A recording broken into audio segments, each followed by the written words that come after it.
Well, thank you very much, and a warm welcome from my side. I've been told I'm on a very, very strict time management, so I'm not going to waste a single second on inaugural jokes. Germans are not good at that anyway. The languages that were mentioned has to do with the fact that I'm mostly actually working in Asia. So you can say that I have been working within transformative and transformational societies, and I've seen some of the mess that is going on there. So without any further ado, I want to talk about the how, I'm not so sure actually, but somehow the how of transformation. And I want to introduce to you a method that I have developed in order to shape transformations. You can pick up a copy maybe after this talk.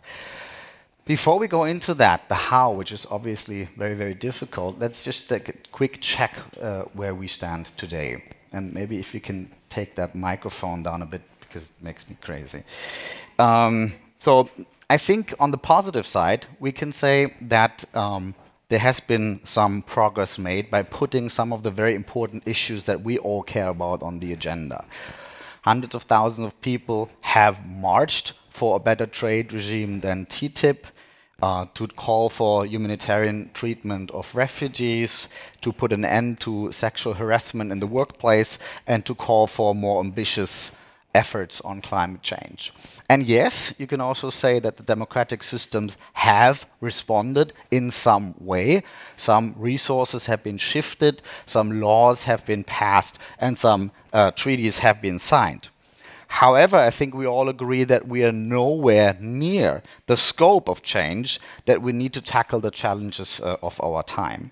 On the very contrary, what has happened is that our societies are more polarized than ever. Public debate is frankly toxic, and we're experiencing a reactionary backlash on a broad front. So you could actually witness something that you could call a gridlock of the democratic system as we see it. So despite the efforts of millions of people, we are nowhere near the change. We need to tackle the challenges at hand to our democracies and so on. And on the very contrary, we're actually about to lose the ingredients we need for the good old no-frills technocratic management style that we're so used to, which is social peace, political stability, and in some country like Hungary and Poland, but also the US and the UK, actually the very democratic system in itself. So why is this so, and what can we do about it? So what I want to do right now is to really go into the engine room of politics, or for the digital kids here, the operating system, and actually look about what are the theories of change that progressive movements actually use to try to make change, and do they work, yes or no, right? And I would argue that in the progressive realm, there are right now 3 theories of change at work. Number 1, what I call technocratic incrementalism. Number 2, disruptive revolution. And number 3, emancipatory avant-gardism, right? So let's go to the first one and look at it, the technocratic approach, which tries to bring about change by incremental little steps, which is obviously the go-to practice in the governing apparatuses in Brussels, here in Berlin, and in your national capitals, and is frankly also best suited to work within the institutional framework of our representative democracies, and also until a few years ago has been largely embraced by many voters as the kind of cool and no-frills approach that, for instance, the German Chancellor Angela Merkel stood for. However, the very logic of this approach dictates that only the representatives of the status quo are on the table, and whatever compromise is reached between them can only be the lowest common denominator. So in terms of the political economy, such a technocratic compromise shifts resources within the status quo, is transactional, but it does not shift the paradigm. To shift the paradigm, what is needed is actually a political revolution, and this is barely driven, if ever, by the people who actually represent the status quo. Just to give you an idea how resilient the political economy actually is, just think about the very crisis that we have mastered over the last couple of years. Think about the financial crisis, the euro crisis, the refugee crisis, the climate crisis, and also all the others. The political economy in terms of which class stands to gain and which one is actually losing has remained largely unchanged. So we have to think about, is our testimonials, our civil society activism, all the policy papers that people like us write day after day, is that going to be enough to shake up a political economy which is so resilient? And there has been criticism here in Germany on the GroKo or the Klimapaket lately, where people are actually asking the question, can you really make transformative change by transactional means? The second revolutionary approach hopes for a disruptive event. And such events have happened out of nowhere. Think about the color revolutions. Think about the Arab Spring, right? A lot of people came out of nowhere and overthrew regimes that until a few weeks earlier were completely impossible to imagine. Also here in the West, but all of these movements have faltered very, very easily, and I think that is the problem. Here in the West also, systemic change has rarely been brought about these kind of one-off events. Despite all the huge numbers of people taking to the streets, think about Occupy, Indignados in Spain, Nuit debout, or the Gilets jaunes in France, or Unteilbar here in Germany, they have not changed the political economy of their respective societies. Let's see how Fridays for Future will do. And this has to do with the fact that groups with different interests and identities can come together to protest against something, but they have very little in common in terms of what they actually want together. Finally, there is this emancipatory avant-garde. So we're talking about movements like Me Too, Wir sind mehr, Zentrum für politische Schönheit, Extinction Rebellion that you've seen in action right now here in Berlin, who are convinced that they know what needs to be done, and they already start with changing their lifestyle and behavior and consumption patterns, and they call upon the rest of us to do the same. And again, they have very little to show in terms of systemic change, and this has to do with the strategies followed by these movements. Because I argue the focus of too many of these movements is on the individual, classical brainchild of the neoliberal age, right? So we are focusing on individuals' microaggressions and transgressions and lifestyles and consumption patterns, and we establish safe spaces, and we shame culprits, and we purify language, and we separate our waste and change light bulbs, but is that really transformational? And yes, of course, changing yourself and your lifestyle changes the world a little, but is it really working? What is working on the micro level, can that really work on the macro level? And I'm saying it cannot. First, because in a liberal democracy, everyone has the right to not join in. And second, in terms of the political economy, if you're up against concentrated power and vested interest, this kind of appeal to the moral higher self is very toothless. And that's actually the real difference between today's progressive neoliberalism and its historical predecessor, like the Leninist avant-garde parties. They just use mass-scale violence in order to move the society into their direction. All we have today is the appeal to a higher moral self. And this creates resentment by people who actually feel that their lifestyle and their identities are not being respected. So if every action triggers a reaction, every avant-garde kind of triggers its own counter-movement, the result, again, is political gridlock. Don't get me confused, of course, I'm all for a civil approach. My point here is that within this neoliberal framework, we have one problem. We do not see the structures. We do not see the question of material distribution. We do not see the asymmetries of power. We do not see class interest and actually our own class privilege if we talk about it.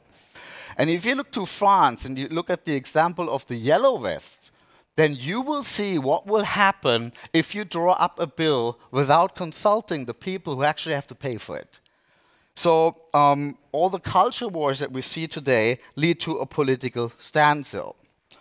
So what all of these approaches that I introduced to you do is they introduce some change, but not enough to tackle the enormous challenges that we have to tackle. So, now we heard what's not working. How can we actually shape the great transformation that is unfolding around us? First, and that I think is really important for us as progressives, we have to take a hard look at the political economy of transformation. Societal transformations, change of any kind, always creates winners and losers. And that's why people are so concerned about their status in the social hierarchy. Some are moving up, some are moving down. Actually, the outcome, social change in itself, is the outcome of social struggles between those who want to uphold the status quo and those who want change. Or if you prefer a more liberal terminology, transformation crises are the time when a society starts to renegotiate its social contract. So social peace, political stability, economic predictability, all the kind of stuff that we need in order to tackle the challenges at hand are only possible on the basis of a new social class compromise. A compromise which actually secures progressive gains by compensating the losers. That actually protects vulnerable groups, like immigrants, for instance, by keeping the social base for progressive policies as broad as possible, and of course also creates legitimacy for the democratic order. After the first industrial revolution and more than 100 years of class conflict, this social compromise was struck by social democracy. And I think what we need to do today is to negotiate a new social class compromise to shape our transformation of today. So we have to do the cumbersome, frustrating, unsexy, and sometimes nerve-wracking job of building this new class compromise as a basis for our society, but also in order to tackle these enormous challenges of climate change, the right-wing assault on our democracy, and digital capitalism. And yet, even if the end result is compromise, everything actually starts with struggle. And in this struggle, we, the progressives, are outspent, outmaneuvered, and overpowered by the alliance of the status quo. So the only way that we can actually shift the tide and win this struggle is by building broad societal alliances. And this is actually where the problem of the how lies, because building alliances between people with different interests and identities and worldviews is about the hardest thing there is. And I think it also shows you, if you think about things like the Women's March in the US, or if you think about Untitled here in Germany, it is fairly easy to mushroom these movements into the matter of hundreds of thousands and millions. But once people start to realize who is marching alongside them, they actually realize they don't have that much in common, and the whole thing falls apart. So some people actually find it morally wrong to make common cause with some of the people that are marching alongside of them. So if broad societal alliances are different to build our own interests and different to keep together around moral narratives, how can we actually build them? And this is where this method comes in, transformative change-making, TCM, which kind of combines narratives, framing, and catalytic projects, which used to be the trick. So everything starts with a very hard-nosed look at the political field, and the question is, where do we stand, and what kind of potential alliance partners are out there, and what kind of steps can we actually do together?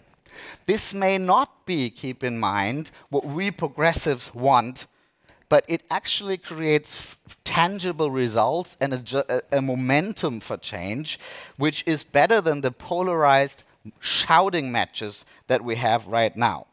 Second, and a little bit contradictory, as progressives, we need a utopian horizon. Only if you can tell a story about a better future, about a better society, people actually start to reassess the situation that they're in right now, start to recalculate the risks and opportunities, and redefine their interests. So by retro-building from the future, we can actually create the platform for a broad societal alliance. For good narrative, however, Hope is not enough. We also have to spell out what will happen if we do nothing. This is what Greta Thunberg is actually doing. It's a very powerful thing to talk about the threat. The nerds here in the room, including me, also have to talk about the opportunity windows. You know, what kind of trends actually enable us to do that? But we also have to give confidence that such a thing has been done before and can be done again. And yes, it has to be the moral right thing to do. Then all politics is local. We need to translate narrative into action. This is what catalytic lighthouse projects are supposed to do, that are able to transform the situation step by step. The idea is to create local success stories and then mushroom them to make a difference on the national and global level.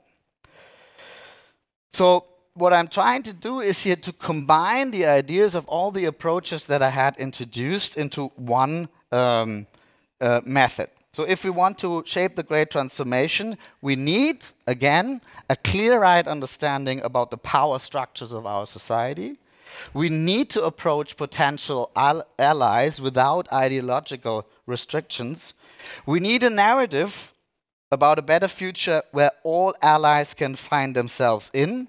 And we need concrete first steps that will serve as test cases of what can be done together and the confidence that more is possible.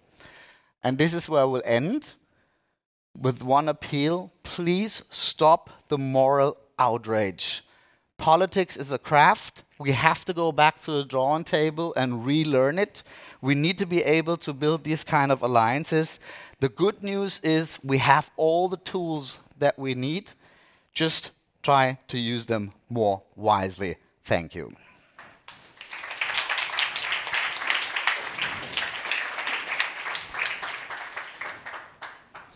Thank you very much, Marc, for breaking the ice with your engaging talk. And now it's up to you. Has anyone a question? And I'm sure you have. And before we start with the Q&A round, it would be great if you could introduce yourself briefly and keep your question to the point, because we all know time is ticking. Please. Do I need a microphone or just like that? Just like that.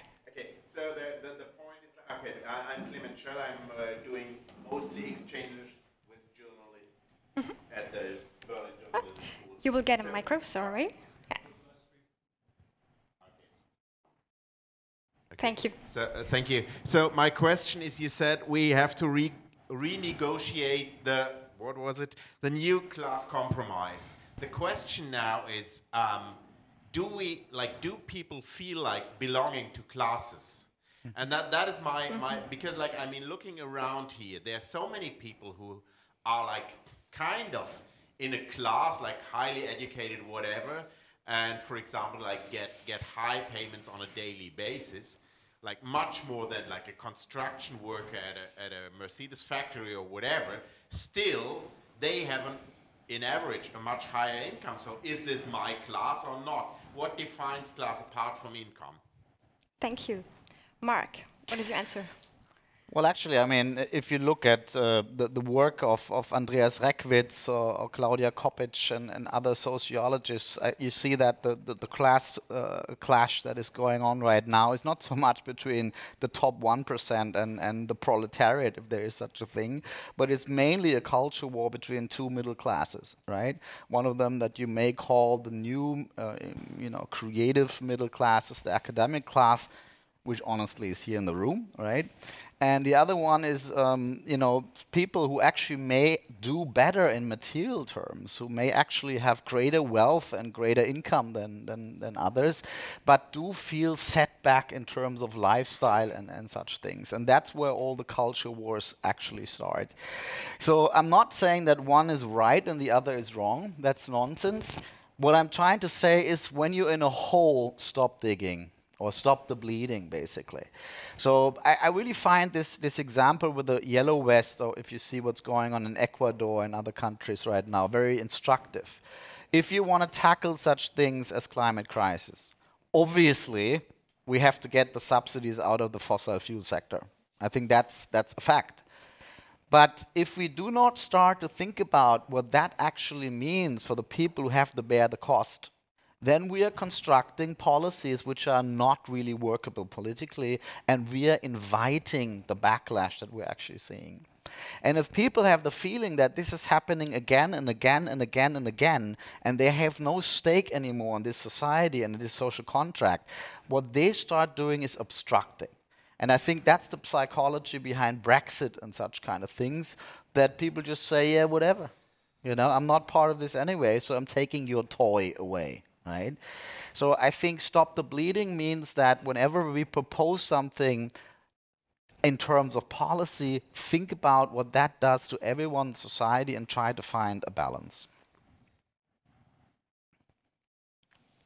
Okay, let's start with you. Hi, my name is Adana Shallow. I'm from the RSA in London, which is interesting right now. My question is about narratives, and you said that we have to build narratives that are more inclusive. I really want to know how to do that, because we have forces in our macro environment which promote division rather than inclusivity.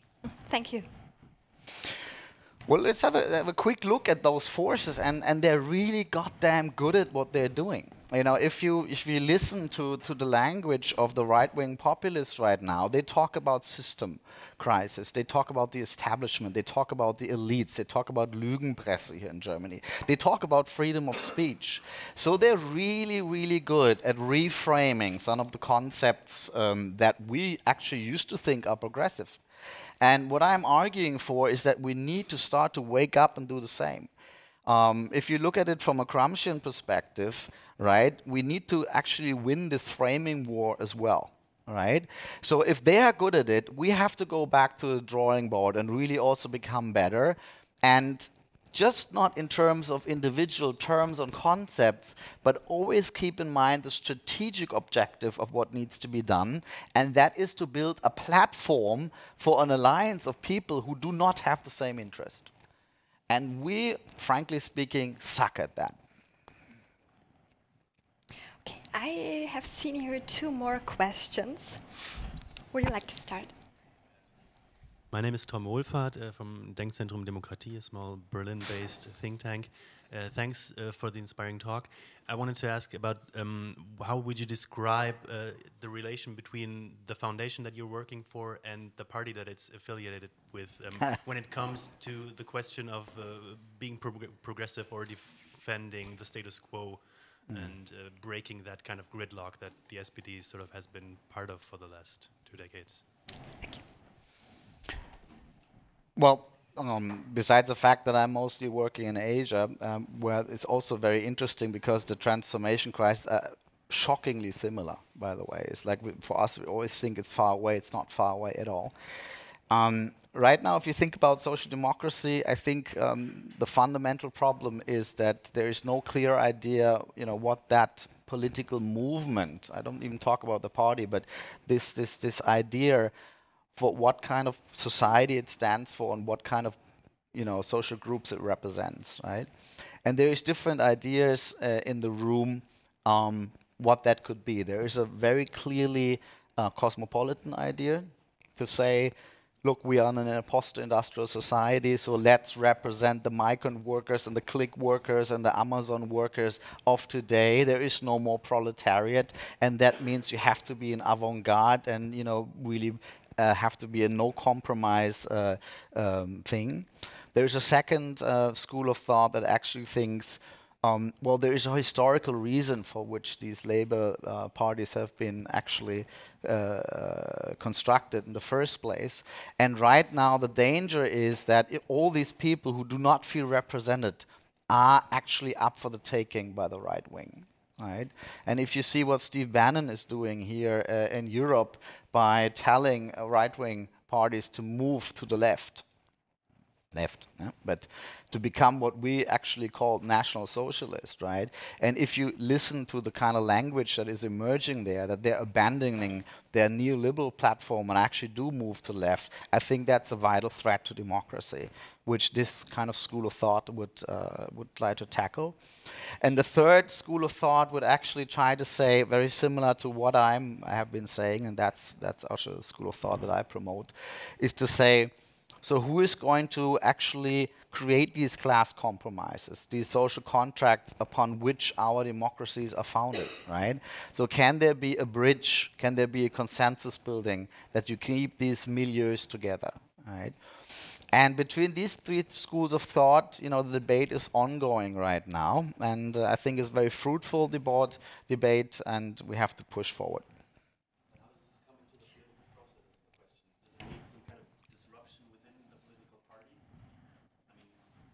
But I would argue, isn't that happening right now? Okay, good. And one last question, and all the others, please keep your questions in mind. I'm sure that after the session we have time to discuss them with Marc. Here you go.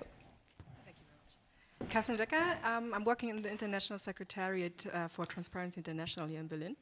And I would like to benefit a bit more from your insights also in Asia. Mm-hmm. So for me, this all sounds I can really follow that very well from a Western point of view. But what does it mean in, for example, a context like Asia? Mm-hmm. For me, I would challenge you a bit on, we have the tool, we just need to use them. Does really everyone has the access to these tools in order to use them? That was just a pep talk to not keep you frustrated. But let me give you an example from the Philippines to show you what I mean. We have in the Philippines a very strong civil society, actually one of the strongest in Asia, right? Very vocal, very well organized, very courageous. You always have to think, these people end up in jail. Some of them are being tortured. So the stakes are a little higher than they are here. And yet, this civil society, with the political forces that are allies to them, have retreated very much in a very, very progressive corner, right? And they have very little in terms of discourse power, and they have completely lost in the polls, and they're not able to resist anymore.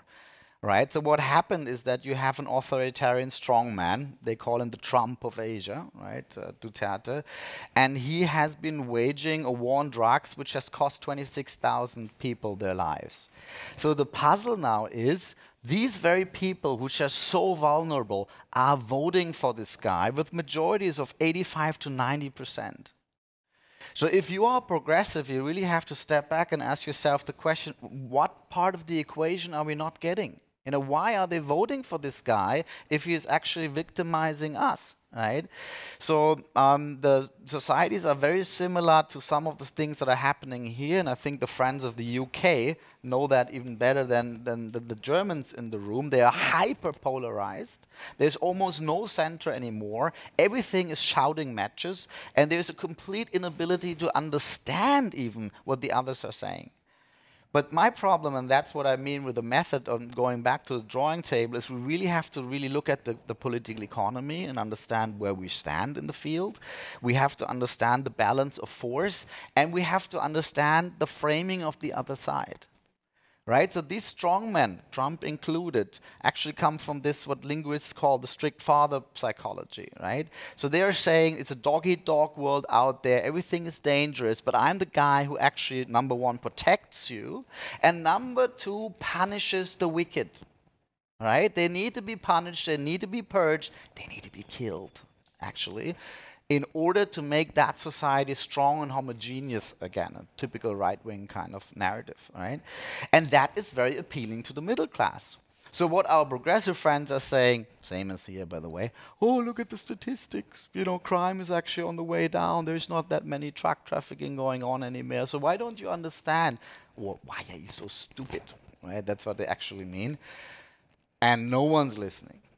They completely bounce off in the discourse. They have no Anschlussfähigkeit in the discourse, right? And I think that is a very valuable lesson learned. So what we do there with these people is actually really trying to come out of the corner and reorganize in terms of where do we want to stand as a broad societal alliance in the field, and who could be our potential partners. Thank you very much, Marc, and thank you for your questions. You can pick that up, right?